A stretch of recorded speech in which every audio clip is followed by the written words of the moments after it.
What if I told you that before every podcast recording, my guest today lays out a crystal grid on her desk, channels specific energies through meditation, and aligns her episodes with planetary blueprints? And no, this isn't just woo woo talk, it's strategic, intentional podcasting that's created one of the most unique travel shows I've ever encountered. Welcome back to the Podcast Cafe, where we elevate the craft of podcasting for both beginner and seasoned creators. I'm your host, Haley Hayhurst, and each week I sit down with fellow podcasters to explore what it really takes to grow a show that connects, inspires, and grows. Today, I'm excited to announce Julia Weigert, host of the Sacred Travel Podcast, a show that redefines what it means to explore the world. Instead of just typical tourism content, Julia guides her listeners through travel as a spiritual practice, exploring sacred sites, pilgrimages, and how the places we visit can activate deep transformations within us. Calling in from Switzerland, Julia is a former corporate professional turned spiritual entrepreneur who discovered her podcast calling while on a pilgrimage through Scotland. I helped Julia with this podcast, actually.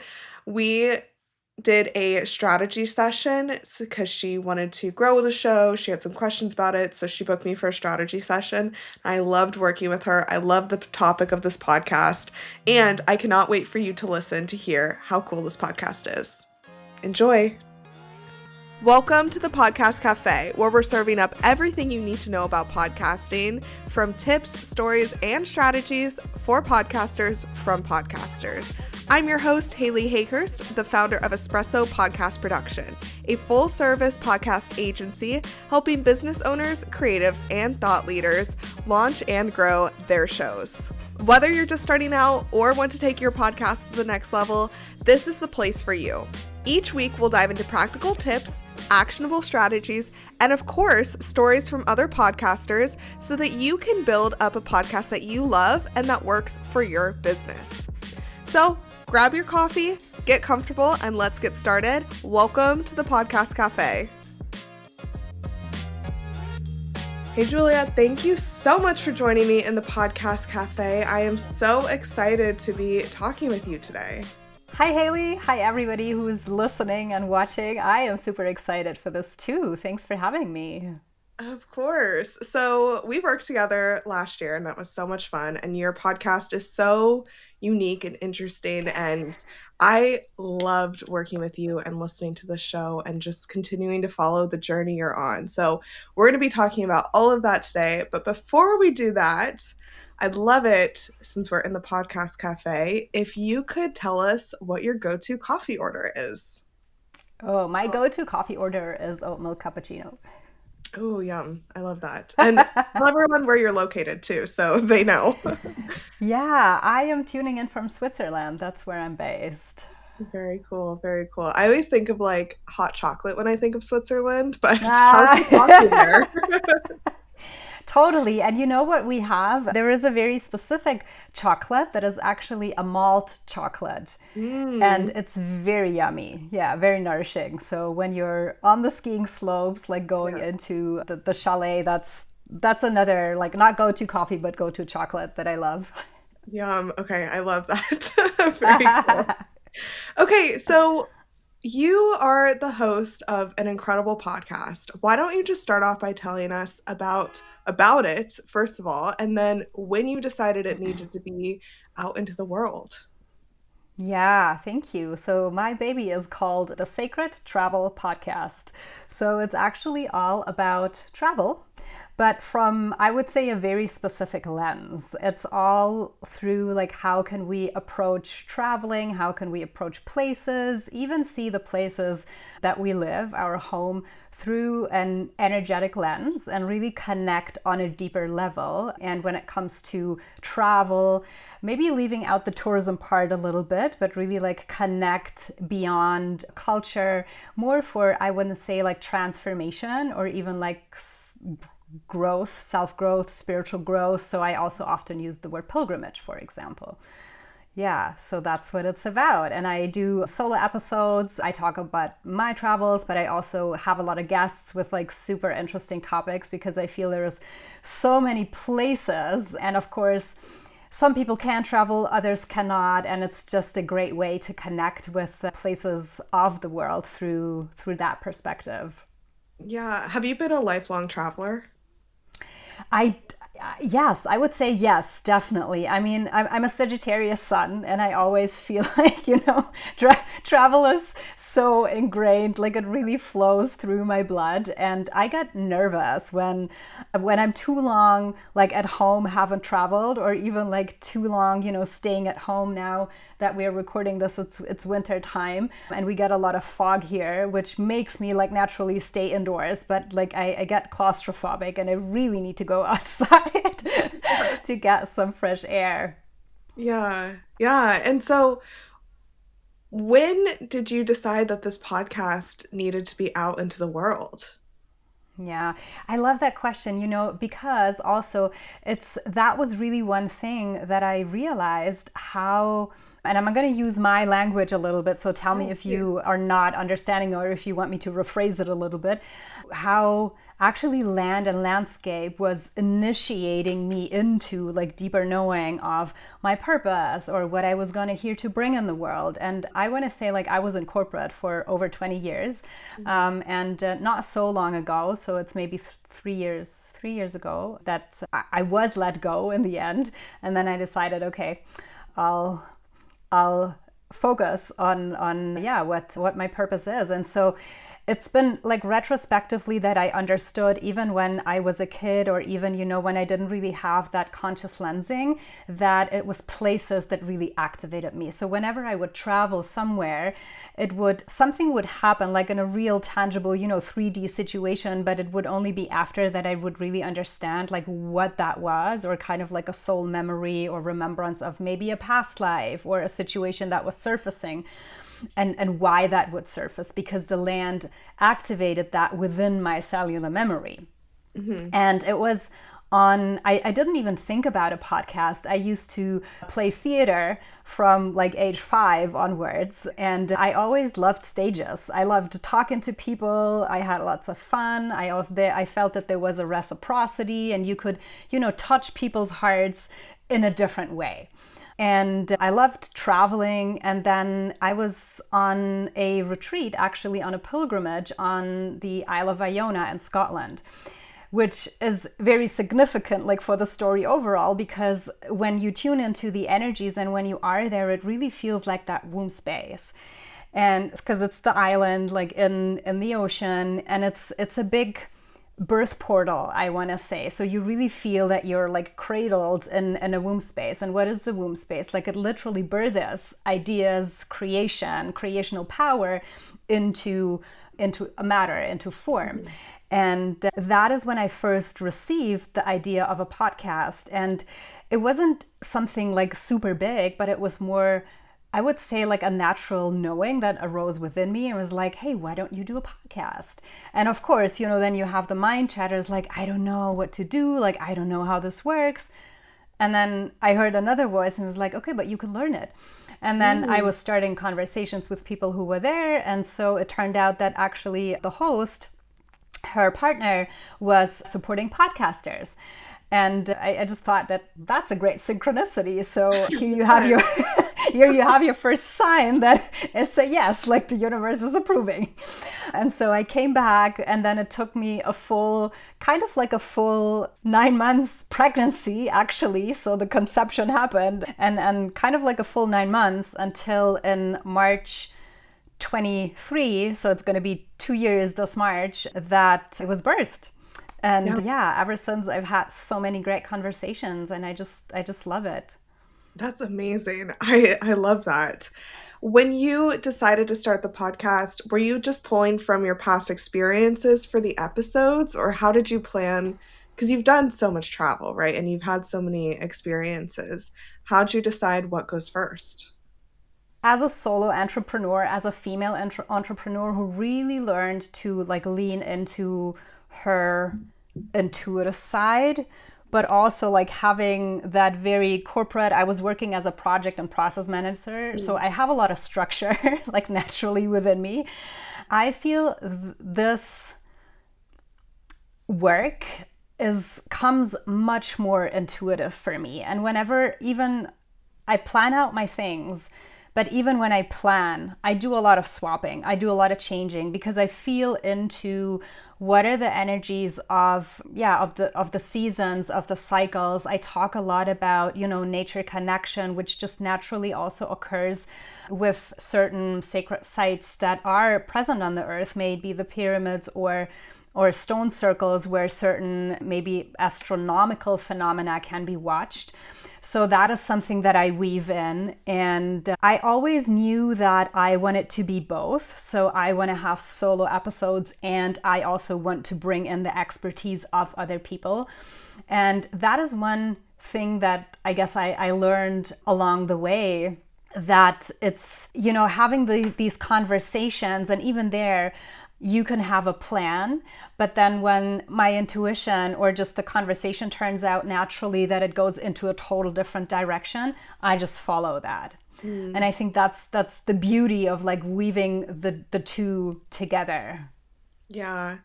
You have really cool guests too, with really cool stories. Did you know all of these people were out there before you started your podcast? Or was that No. kind of surprising that there were so many people that you could interview about their own experiences? Yeah, it was a surprise, but I think this Yeah. is things that just unfold. Like you start your path, and then you go step by step. And I'll tell you one thing. Some people, like very specific ones that I had in mind, where I was like, oh, I really want this person on my podcast. Mhm. And we were having a conversation, and like during the conversation, I was like, this is actually boring. Or when you and I just realized, or situations where I was talking to the person and I realized that I had put them on a pedestal, and you were talking to Mm. them, and it's kind of like that moment where you realize they're also just human. Yeah. So it's a bit of a delusionment, which like totally goes back to me. And on the other hand, I had people on the podcast, on the show, where I had no idea, and I was like, it was one of my favorite episodes Yeah. after. Isn't that funny how that can work? It's kind of disappointing sometimes, but also sometimes you're like wildly surprised, and but part of that is just, you know, you never know how someone's going to act on the other side of the microphone. So I'm curious, with your interviewing skills, what approach do you take? Do you do a lot of research before, or do you kind of go with the flow? Like, what is important in this space for this topic for the interviews? Yeah, that's a great question. So, there's two sides. I have a very specific energetic process that I guide myself and that I also guide people through. So you'll see that when you come on my show. I'll guide us through before the interview, Cool. which for me, I work a lot, like even in my business, I work a lot with the underlying energies, and with that also, with sacred geometry, or like very physically, for example, before I go into a conversation, like even our conversation, I lay out a crystal grid on like around my desk to support that. I go into a very specific meditation that like channels the energy and just energetically like contains where this stream of consciousness, where this conversation is going, like who are the people that are listening to this. And like even before, I have a sense of, the person who is coming, but I would say for me, I do my research, of course. I sometimes, or lately, I had a lot of authors. Mm. So, of course, I read their book, and to be able also to like ask the right questions. But as important as that, I would say, like analytical research is, for me, it's really that resonance field that we co-create, and also allowing the space of what wants to come forward. And for people who have been guests on many podcasts, I feel sometimes they get asked the same questions like over and over again. And so for Yeah. me, it's also important to come from a bit of a different lensing, so that it's also like it stays interesting for them as well. Yeah, yeah. And knowing your audience too is a huge part of interviewing, right? And so when you're interviewing these guests or even hosting your solo episodes, I when we were working together, you had a really good view of who your community is, like who the listeners are. And I think that's really important. What advice do you have for other podcasters when it comes to the community side or like speaking to your audience? Wow, that's a great one. And thank you for that reflection because, sometimes I feel I'm not there yet. So I'll take that. That outside view that is also sometimes needed. I mean, I love looking at stats. And that is something that I really came to enjoy because it gave me so much insight on who actually is my audience. And I found out a very funny thing that because the work that I do, not just with the travels but also like with my Magdalene energy work, it's really about the divine feminine. And so my clients, I work with women, but what Right. I found out with the podcast was that actually the majority of the watchers on YouTube are male, which made it very interesting. And that gave me some hints that while the women might be more on the forefront and more exploring prominently, I want to say, there is still like these quiet listeners and watchers who are still interested in it. And so that also gave me an understanding of, okay, wait a minute, well, maybe I have to adjust my language. I can't just address women all the time. I should be more Mm, inclusive, for example. And what I also found out is that the because I have a niche podcast, right? And in the beginning, like I want to be honest, it was very hard for me because when you think like you birthed something, so everybody needs to listen to it because you feel like this is the best thing ever. And so you also speak to everybody. But then along the way, again, I think I started to refine, and the more like refined language that you use, you can address your audience in a way so they really feel that they are in the experience. Two other things that come to mind, what I also tried, like speaking to the community aspect, I had people like you and me on the show who attended my retreats or who were like part of my offerings, who were open, of course, to put themselves in the spotlight because it's not for everybody to have such a conversation. And what I learned was that, for them, it was almost like an integration of what they had gone through and what they had experienced to like speak about it publicly and mm. process while they were speaking. And that also builds a lot of trust. And other people who just feel, oh, I can't do that, see, oh, well, actually it's quite easy, so maybe let's try it as well, or I can, yeah, step a little bit out of my comfort zone and do that as well. Yeah. And part of that is just making people feel comfortable before the interview too. So, Yeah. oh, that's really interesting. Okay, you mentioned some rituals you do before podcast interviews, such as the crystal grid, which I can't wait to hear more about. What other ways do you integrate like creativity into your podcast or these rituals? And for anyone who's not so into like the spiritual space but wants more of this in their own podcast, like they really want to get in the zone, maybe some advice for people who are spiritual and maybe some for people who aren't, because I know that you kind of do work with both, right? And, I want to say whether you label yourself as spiritual or not, it doesn't matter because, in Right. essence, you have a soul, you are a spirit, whether you believe in it or not, it doesn't Yeah, matter. And so I just find it funny when good people point. say I'm not spiritual, but it's just like their way of expressing that. Yeah. So it doesn't matter. I just, the again, like coming back to the frequency and the resonance, and you might attest to that, like when you go into a conversation and maybe you've had a tough day, or maybe like something is really dragging you down, then maybe checking in for a moment. So with the solo episodes, for example, I do that. I give myself spaciousness, like, is it really today? Like, is today the day that this wants to be recorded? Or maybe do I'm just like doing it for the sake of recording? Yeah. Or, and there is episodes that I have done, which when I listen to them now, I'm like, they were shit. I think all of us have those kind of episodes. And so, one thing that I really love, I mean, for anything, not just for podcasting, but you can work with the energies of every single day, because every day carries a planetary blueprint, so to say, that amplifies certain energies. And Wednesday, for example, is the day of Mercury, and Mercury is all about speech. It's the messenger. It's Hermes, so it's all about communication.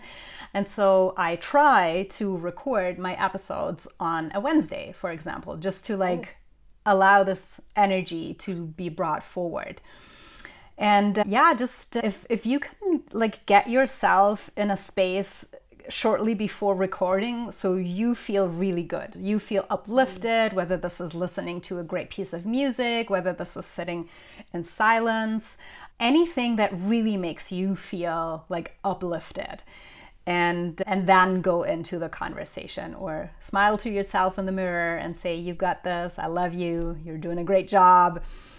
And then whether I have a guest or not, I also do that for myself. I have a very specific meditation. And yeah, also again, like working with sacred geometry of a pyramid, which is more kind of like the masculine structure where everything, you know, is funneled, but then also there is the feminine aspect of the spiral.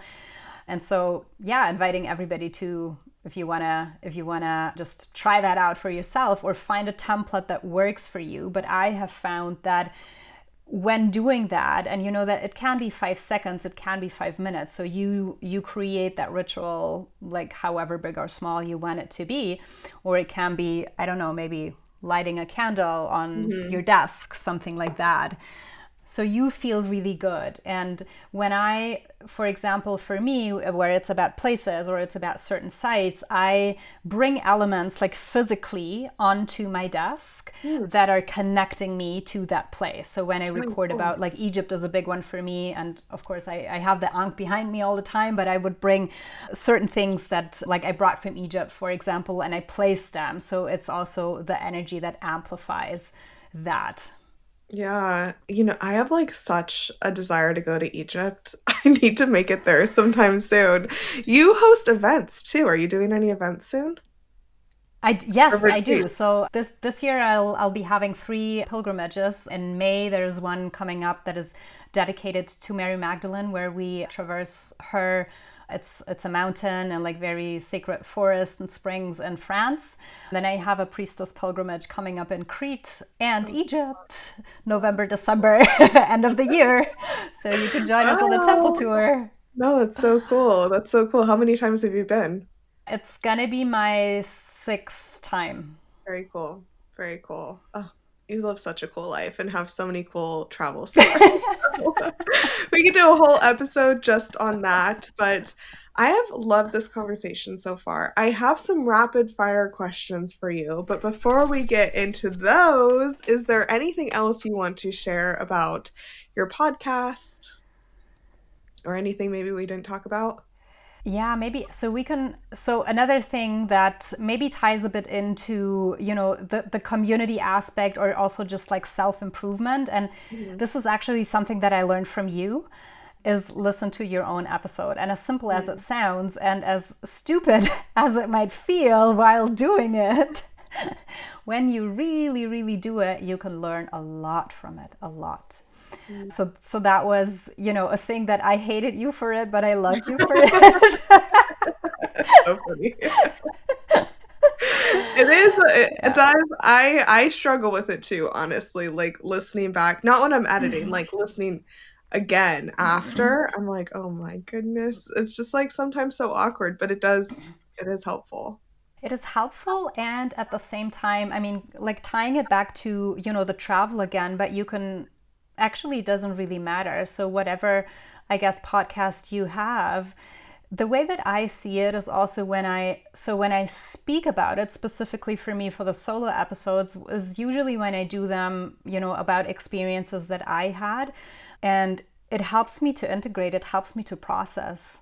And then when listening to it again, like I hear myself saying things where I'm like, did I really say that? Because I like it didn't come consciously. And so when you listen again, it's another piece that can drop. And so it's like that multi-layered approach of self-growth in a way. Yeah, no, that's so true. That's so true.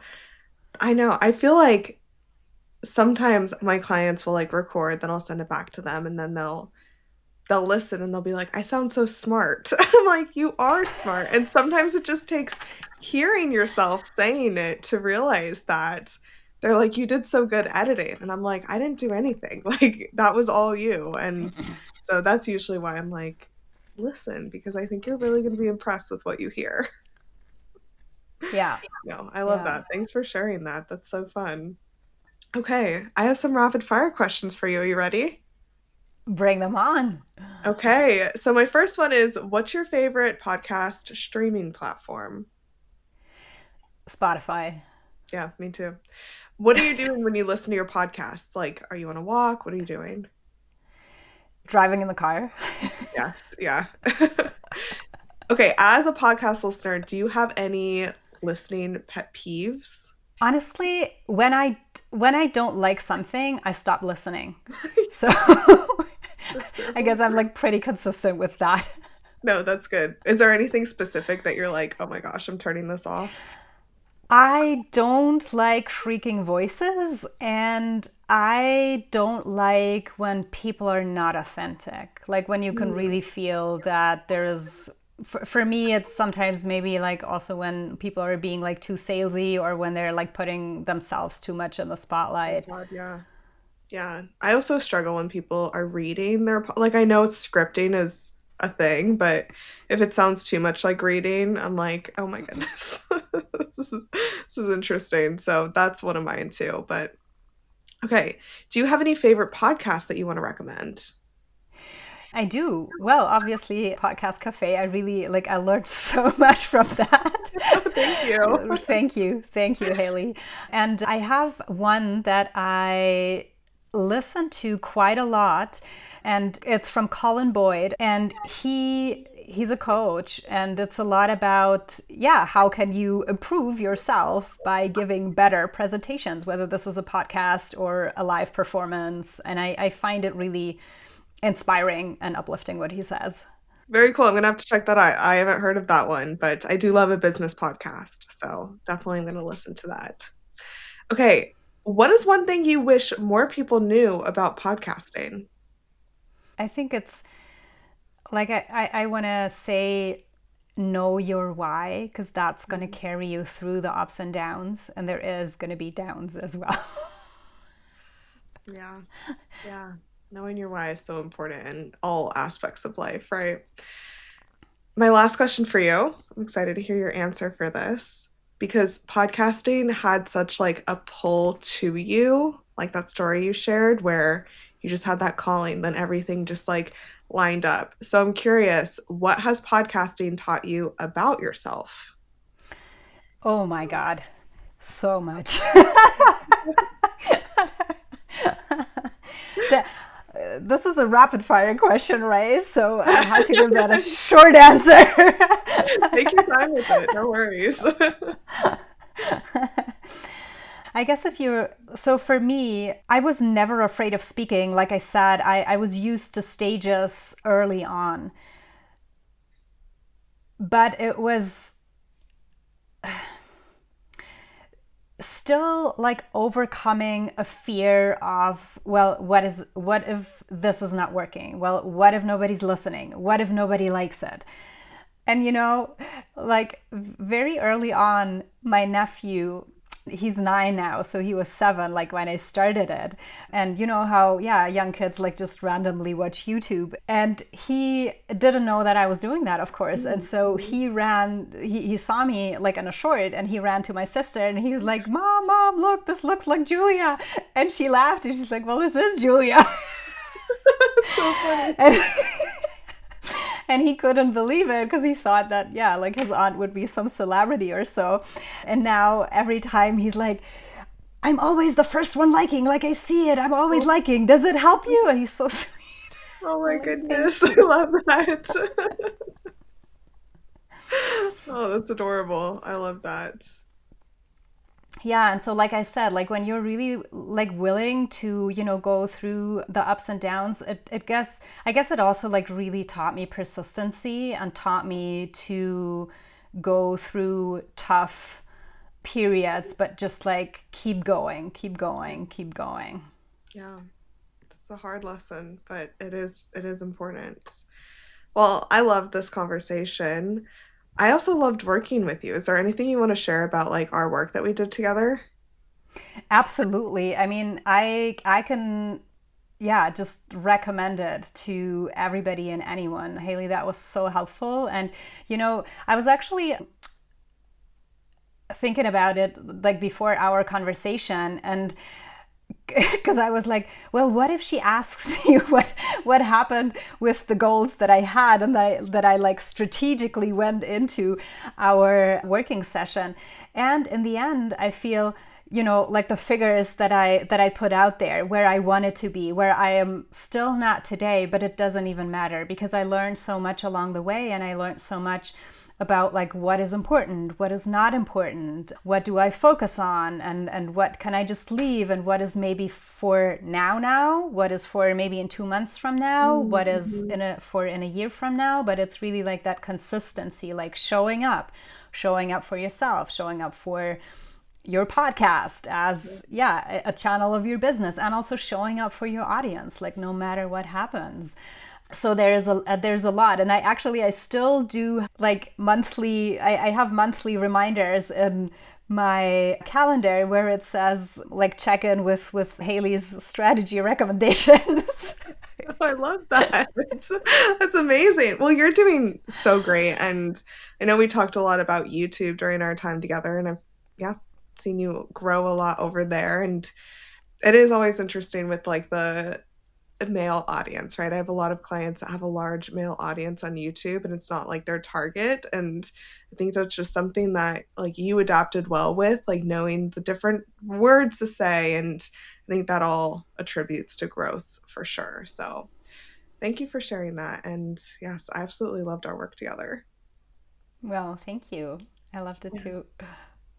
So, where can people connect with you? I know that people are going to be so interested in chatting with you and listening to your podcast. So, where's the best place for them to come and connect? I'm a total connector, so anybody shooting me a personal message, it's not a chatbot, it's not AI, like it's me answering. So Yes. I love that. Yeah, the easiest is Instagram. It's soul underscore wisdom underscore by underscore Julia, but I'm sure you'll have the link directly below. Or my website is soulwisdom.ch, so CH for Switzerland. That's where, yeah, I hang around mostly. Very So cool. I'll welcome everybody who's popping in, and of course the Sacred Travel podcast. Yeah. Yes, I know it. I feel like so many people are going to hear this and be so curious to learn more about what the pilgrimages are and how travel can be sacred. And we could talk about this all day, but there's definitely different types of travel, and this is a very, very fascinating one that I know people are going to be interested in. Thank you. Yeah, I think, it's like people are looking for purpose more and more in every area of life. And even when you like go to the big travel companies and magazines, like everybody is talking about these wellness trends that are coming, which is, I guess, the pre-step of that kind of like the spiritual approach. And just find what works for you and what lifts you up and what makes you feel happy. Totally, totally. Yeah. Well, Julia, thank you so much. Thanks for having me. Thanks for watching, everybody. Thank you so much for joining me in the Podcast Cafe. I hope you're leaving with fresh ideas and inspiration to take your podcast to the next level. Remember, podcasting is a journey and you don't have to do it alone. I'm here to help you every step of the way. Let's connect. Be sure you follow me on Instagram at Espresso Podcast Production or visit espressopodcastproduction.com for more tips, resources, and behind-the-scenes insights. I'd love to hear about your podcasting journey. If you've enjoyed today's episode, make sure you hit subscribe so you never miss an episode. And if you're feeling extra generous, I'd love it if you could leave me a review on Apple Podcasts or Spotify. It helps more podcasters just like you find the show. Until next time, grab your coffee, keep creating, and I'll see you back here in the Podcast Cafe.